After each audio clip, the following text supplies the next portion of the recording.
Shalom, selamat pagi. Sebelum memulai hari ini, mari kita dengarkan Morning Wisdom. Suatu hari seorang pria sedang melihat tanaman bunganya di taman miliknya.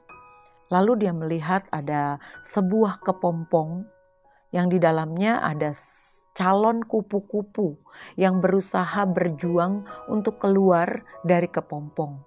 Nah, kepompong itu mulai pecah sedikit-sedikit sehingga calon kupu-kupu itu sedang berusaha untuk keluar. Tiba-tiba kemudian sang calon kupu-kupu diam dan tidak bergerak. Si pria ini berpikir calon kupu-kupu itu karena tidak ada lubang yang cukup besar sehingga tidak bisa keluar. Dan calon kupu-kupu menjadi putus asa. Makanya dia diam dan tidak bergerak. Karena pria itu merasa kasihan kepada sang calon kupu-kupu, dia mengambil gunting, lalu menggunting celah-celah lubang yang kecil agak sedikit lebih besar. Kemudian dia melihat dan memperhatikan. Dan benar saja, si calon kupu-kupu itu dapat dengan mudah keluar dari kepompong yang membungkusnya. Tetapi dia keluar dengan sayap yang mengecil dan mengkerut, sementara badannya bengkak membesar.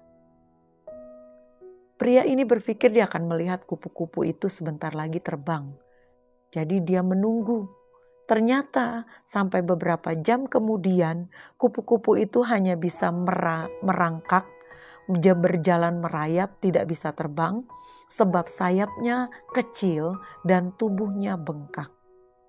Pada akhirnya kupu-kupu itu pun mati.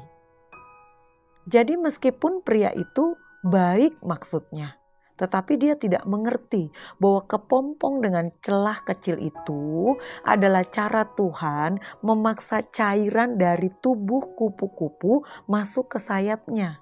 Sehingga jika waktunya sudah sampai, ya 21 hari biasanya ulat berdiam di dalam kepompong itu. Nah, kemudian cairan yang ada di dalam tubuhnya yang bengkak itu tadi dialirkan ke sayapnya sampai waktunya tepat. Nanti kupu-kupu itu akan keluar dengan sendirinya meninggalkan kepompongnya.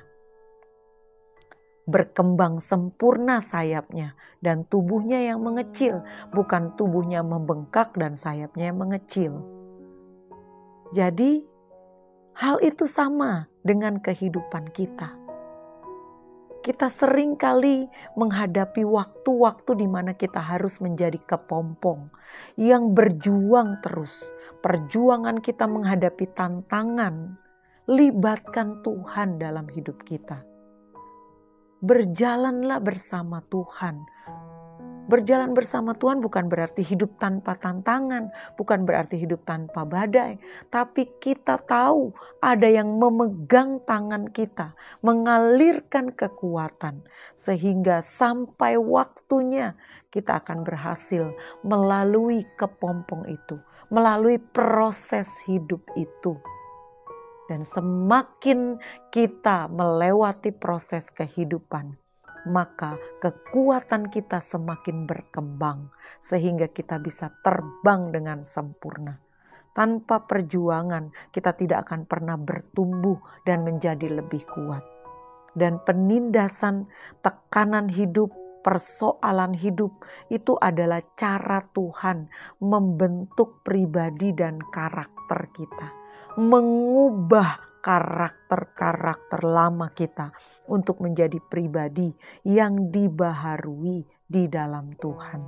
Jadi jangan coba cari jalan pintas untuk setiap hal, untuk setiap proses yang Tuhan sedang izinkan terjadi dalam hidupmu. Jalani saja, tapi jangan lupakan andalkan Tuhan dalam hidupmu. Jangan lupakan bahwa Tuhan menyertai kita. Bahwa Tuhan selalu berjalan bersama dengan kita. seperti firman Tuhan dalam Yesaya 41 ayatnya yang ke-10 berkata, "Janganlah takut sebab aku menyertai engkau. Janganlah bimbang sebab aku ini Allahmu. Aku akan meneguhkan, bahkan akan menolong engkau. Aku akan memegang engkau dengan tangan kananku yang membawa kemenangan." Sehingga jika kita berhasil melalui proses itu dan kita menang, kita tahu tangan kanan Tuhan yang memegang kita, dan kekuatan yang kita dapat itu semua dari Tuhan.